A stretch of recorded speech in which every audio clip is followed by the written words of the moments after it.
Hi students, tomorrow is your English examination. So let us do a quick revision of our portions for the exam. So there are only two chapters for the examination, Living Dreams and After 20 Years. So read the chapter very well. Then those grammar part. First of all, phrases and clauses. First sentence. Before that, what is a phrase? Phrase is a group of two or more words that conveys a short single piece of information. For example, let me tell you, Humpty Dumpty sat on a wall. Then let me ask a question, where did Humpty Dumpty sit? We can say on a wall. നമുക്ക് on a wall എന്ന് answer പറയാം. Humpty Dumpty sat on a wall എന്ന് complete sentence ആയിട്ട് പറയാം. അപ്പം ഇവിടെ on a wall എന്ന് പറഞ്ഞാലും it is not a complete sentence, എന്നാലും അതിലൊരു സെൻസ് ഉണ്ട്, നമുക്ക് കാര്യം മനസ്സിലാവും. Humpty Dumpty's where did Humpty Dumpty sit എന്ന് ചോദിച്ചാൽ Humpty Dumpty sat on a wall എന്ന് കംപ്ലീറ്റ് ആയിട്ട് പറഞ്ഞിട്ടില്ലെങ്കിലും ജസ്റ്റ് ഓൺ എ വാൾ എന്ന് പറഞ്ഞാൽ നമുക്ക് സംഗതി ക്ലിയർ ആണ്. ഓക്കെ, അങ്ങനെ ഒരു കംപ്ലീറ്റ് സെൻറ്റൻസ് അല്ലാതെ എന്നാൽ അതിനൊരു സെൻസ് ഉണ്ടായിരിക്കുന്ന സെക്ഷൻ ഓഫ് എ സെൻറ്റൻസ് ആണ് എന്ത്, ഫ്രേസ് എന്ന് പറഞ്ഞാൽ. അപ്പം Humpty Dumpty sat on a wall എന്ന സെൻറ്റൻസിൽ ഓൺ എ വാൾ എന്നാണ് അതിലെ phrase. Okay, then let me tell you one another example. The sun rises in the east. The sun rises in the east. ഇതൊരു sentence ആണ്, simple sentence ആണ്. ഈ സെൻറ്റൻസിൽ phrase ഏതാണെന്ന് ചോദിച്ചാൽ ഇൻ ദ ഈസ്റ്റ്. നമുക്കിനിപ്പോൾ ഒരു question ചോദിക്കാം, where does the sun rise? The sun rises in the east എന്ന് പറയാം കംപ്ലീറ്റ് ആയിട്ട്, അല്ലെങ്കിൽ നമുക്ക് എന്ത് പറയാം, in the east. In the east എന്ന് പറഞ്ഞാലും അതിലുള്ള സെൻസ് നമുക്ക് ക്ലിയർ അല്ലേ. അപ്പോൾ ഇതുപോലെ കംപ്ലീറ്റ് അല്ലാതെ എന്നാൽ അതിലൊരു സെൻസ് ഉണ്ടായിരിക്കണം, സെൻസ് ഉണ്ട് എന്നുള്ളതാണ് എന്ത്, ഫ്രേസ് എന്ന് കൊണ്ട് ഉദ്ദേശിക്കുന്നത്. So let us move to the first example in the sentence itself. Baichung Bhutia. Bhutia is a great football player. Okay. So who is Baichung Bhutia എന്ന് ചോദിച്ചാൽ എ ഗ്രേറ്റ് ഫുട്ബോൾ പ്ലെയർ എന്ന് നമുക്ക് ജസ്റ്റ് ഒന്ന് പറയാം, നമുക്കതിൽ കാര്യം മനസ്സിലാവും, അതിലൊരു സെൻസ് ഉണ്ട്. So it is what, it is a phrase. Okay, so now let's move to the clause. What is a clause? Clause എന്ന് പറഞ്ഞാൽ എന്താ? A clause consist of a large piece of information and it has a subject and a verb. Clause എന്ന് പറഞ്ഞാൽ ഫ്രേസിനെ പോലെയല്ല, അതൊരു complete sentence ആയിരിക്കും. അതിലെന്തുണ്ടാവും, സബ്ജക്റ്റ് ഉണ്ടാവും, വെർബ് ഉണ്ടാവും. Okay, that is clause. For example, let me tell you in our text book itself. Look, in the last sentence, if you want to take part in the competition you have to register tomorrow. You have to register tomorrow എന്നുള്ളത് ഒരു complete sentence ആണ്. It's a simple sentence, ഒരു simple sentence ആണ്. അതിലൊരു subject ഉണ്ട്, you എന്നൊരു subject ഉണ്ട് അല്ലേ. Have to register tomorrow. Have എന്ന എന്തുണ്ട്, ഓക്സിലറി വെർബുണ്ട്, ഒരു വെർബുണ്ട്. ഓക്കെ, സോ നമുക്ക് എന്ത് പറയാം, സബ്ജക്റ്റും വെർബുള്ള ഒരു കംപ്ലീറ്റ് ആയിട്ടുള്ള ഒരു സിമ്പിൾ സെൻറ്റൻസ് ആണ് എന്ത്, ക്ലോസ് എന്ന് പറഞ്ഞാൽ. ഓക്കെ, അപ്പം അതിൽ ലാർജ് പീസ് ഓഫ് ഇൻഫർമേഷൻ ഉണ്ട്. മറ്റേത് ഫ്രേസിനെ പോലെയല്ല, അതിലുണ്ടാവും കംപ്ലീറ്റ് സെൻറ്റൻസ് ആയിരിക്കും, അതിൽ സബ്ജക്റ്റ് ഉണ്ടാവും, വെർബ് ഉണ്ടാവും. Got it? Now let's move to the next part. That is what we can say, different types of sentences. There are 4 different types of sentences: declarative, interrogative, imperative, exclamatory, negative sentence also. 5 different types. So negative sentence is very easy. No, not, none, never എന്നുള്ള words ഒക്കെ ഉണ്ടെങ്കിൽ it is negative sentence. Do you like ice cream? I don't like ice cream. Don't ഒരു negative ഉണ്ട്. Do not എന്ന്, not എന്നത് negative word ഉണ്ട് അതിൽ. Okay, so that is negative sentence.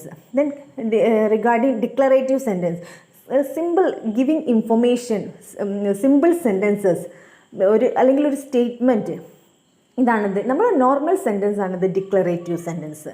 Okay, interrogative sentence means questions. Question mark ഉണ്ടോ, അതൊരു question ആണോ, then it is an interrogative sentence. Then regarding imperative sentence, imperative sentence includes what? Instructions, commands, orders, request. ഇതുപോലെയുള്ളതാണ് എന്ത് imperative sentence. Imperative sentence എങ്ങനെയാണ്? Request, please give me your pen, get out of the class. ഇതുപോലെയുള്ള റിക്വസ്റ്റുകൾ, orders, commands ഒക്കെയാണ് എന്ത് imperative സെൻറ്റൻസിൽ വരിക. Then exclamatory സെൻറ്റൻസിൽ എന്തുണ്ടാവും?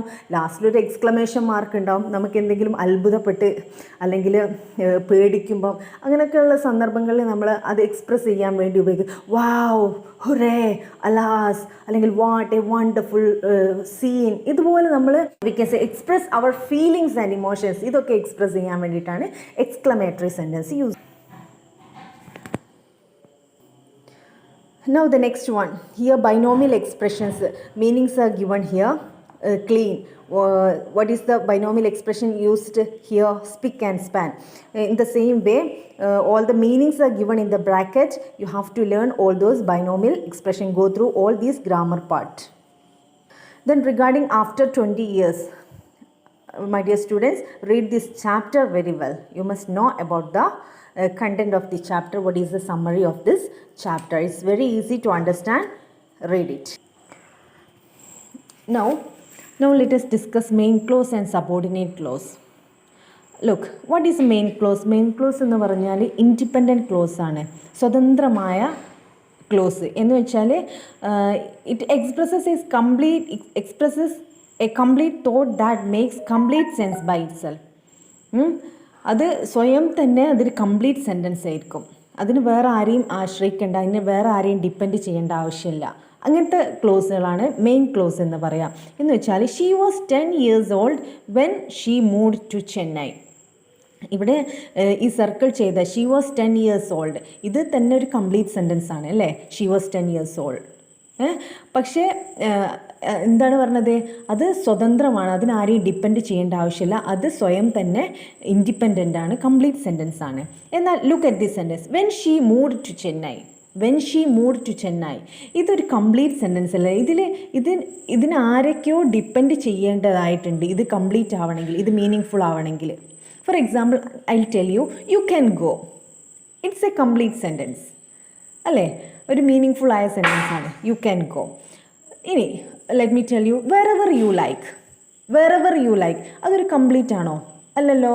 Wherever you like എന്ന് പറഞ്ഞാൽ അതൊരു കംപ്ലീറ്റ് സെൻസ് അതിനില്ല. അതിൻ്റെ കൂടെ എന്തെല്ലോ ചേർക്കണം. ഇപ്പം നമ്മൾ പറയുകയാണ് you can go wherever you like എന്ന് ചേർത്താലാണ് നമുക്കൊരു കംപ്ലീറ്റ് സെൻറ്റൻസ് കിട്ടുക. പക്ഷേ യു ക്യാൻ ഗോ എന്ന് മാത്രം പറയുകയാണെങ്കിൽ അതൊരു കംപ്ലീറ്റ് ആണ്. വെറെവർ യു ലൈക്ക് എന്ന് പറയുമ്പം അതൊറ്റക്ക് ഒരു കംപ്ലീറ്റ് അല്ല. അപ്പോൾ ഈ കംപ്ലീറ്റ് ആയിട്ടൊരു മീനിങ് ഫുൾ അല്ലാത്ത സംഗതിക്കാണ് എന്ത് പറയുക? സബോർഡിനേറ്റ് ക്ലോസ് എന്ന് പറയാം. കംപ്ലീറ്റ് ആയിട്ട് ഇൻഡിപെൻഡൻ്റ് ആയിട്ട് നിൽക്കുന്നതിനാണ് എന്ത് പറയുക? മെയിൻ ക്ലോസ് എന്ന് പറയാം. Okay, you can understand very easily. Okay, now simple sentence, compound sentence, then complex sentence. These are very important. I already sent those videos of about these sentences in the Google Classroom. Then also simple sentence means what? These sentences have a single clause which with only one finite verb. Only one verb will be there. Okay, the children are laughing, only one verb. Raki went to the cinema yesterday, went, one verb. Okay, in these type of sentences are simple sentence. But what is compound sentence? Compound sentences means the sentences have more than one main clause. The two clauses are joined using coordinating conjunction. രണ്ട് ക്ലോസുകൾ ഉണ്ടാവും. ആ രണ്ട് ക്ലോസുകളെ ഒരു coordinating conjunction use ചെയ്തിട്ട് join ചെയ്തിട്ടുണ്ടാവും. For example, look, you have to eat on time. ഇതൊരു sentence ആണ്. You have to eat on time ഒരു ക്ലോസ് ആണ്, കംപ്ലീറ്റ് ആണ് അല്ലേ? കംപ്ലീറ്റ് മീനിങ് ഫുൾ ആയൊരു സംഗതിയാണ് you have to eat on time. ഇനി നോക്കിയേ, you will be sick. You will be sick എന്ന് പറഞ്ഞാലും ഒരു കംപ്ലീറ്റ് സെൻറ്റൻസ് തന്നെയാണ്. ഈ രണ്ട് ക്ലോസുകൾ, ഈ മീനിങ് ഫുൾ ആയിട്ടുള്ള രണ്ട് ക്ലോസുകളെ, കംപ്ലീറ്റ് സെൻറ്റൻസിനെ നമ്മൾ എന്ത് യൂസ് ചെയ്തിട്ട് ജോയിൻ ചെയ്തു? ബൈ യൂസിങ് ഓർ എന്ന കൺജങ്ഷൻ യൂസ് ചെയ്ത് ജോയിൻ ചെയ്തു. ഇതുപോലെ കൺജങ്ഷൻസ് യൂസ് ചെയ്ത് ജോയിൻ ചെയ്ത് കിട്ടുന്ന സെൻറ്റൻസിനാണ് എന്ത് പറയുക? കോമ്പൗണ്ട് സെൻറ്റൻസസ് എന്ന് പറയാം. ഏതൊക്കെയാണ് coordinating conjunctions? And, but, or, yet.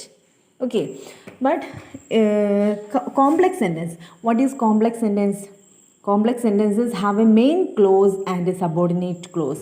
Complex സെൻറ്റൻസിൽ എന്തുണ്ടാവും? ഒരു മെയിൻ ക്ലോസ് ഉണ്ടാവും, ഒരു സബോർഡിനേറ്റ് ക്ലോസ് ഉണ്ടാവും. മെയിൻ ക്ലോസ് എന്ന് പറഞ്ഞാൽ ഇൻഡിപെൻഡൻറ്റ് ക്ലോസ്, സ്വതന്ത്രമായ ഒരു സെൻറ്റൻസ്, അത് കംപ്ലീറ്റ് സെൻറ്റൻസ്.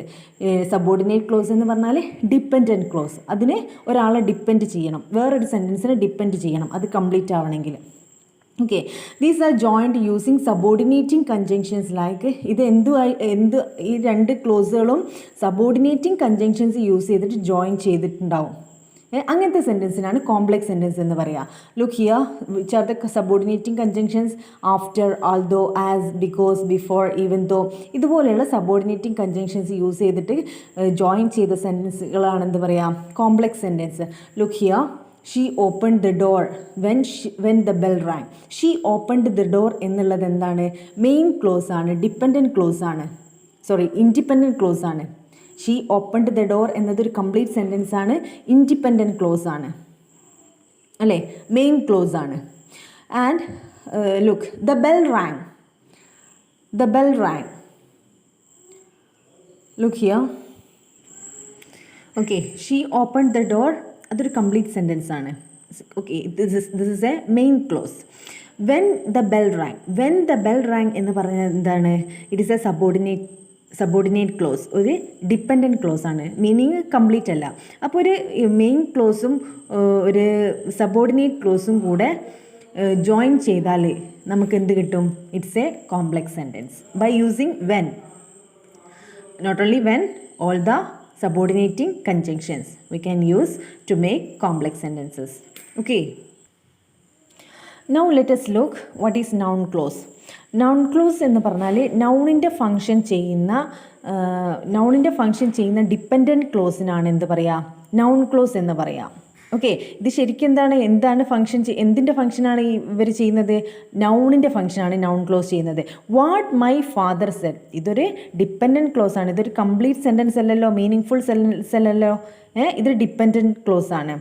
സോ ഇതുപോലെ ഡിപ്പെൻഡൻറ്റ് ക്ലോസുകൾ നൗണിൻ്റെ പിന്നെ the dependent clauses that acts as a noun, that is what noun clause. So what we need to understand from here, noun clauses usually begin with words like that, what, when, where, how, whether, who, whom, why and so on. ഇതുപോലെയുള്ള പിന്നെ words ആയിരിക്കും noun close തുടങ്ങാൻ വേണ്ടി use ചെയ്യുക. ഇതുപോലുള്ള words വെച്ചിട്ടായിരിക്കും noun clauses start ചെയ്യുക. So it is very easy to find out the noun clauses in the sentences. Okay, just look those words are there in that sentence. ആ സെൻറ്റൻസിൽ ഈ വേർഡ്സുകളുണ്ടോ അതിന് ശേഷമുള്ളതാണ് എന്ത്? Noun close. look here, what my father said is of great importance to me. അപ്പം ഇവിടെ എന്താണ്? what my father said, what വെച്ചിട്ടാണ് start ചെയ്യുന്നത്. So from here to here this is the noun clause. Prajwal said that his brother needed to be invited. That here, where? that is here. So in this sentence, the sentence begins with the word that. So this is the noun clause. In the same way, in all these sentences, noun clauses begins with the words like that, what, when, where, how and so on. Okay, here whether, that. So it is very easy to find noun clauses in the sentence. So my dear students, here we have done a quick revision of our grammar part. So all of you must study the chapters very well, read the chapter very well, go through all the exercises. Okay, best of luck. Thank you.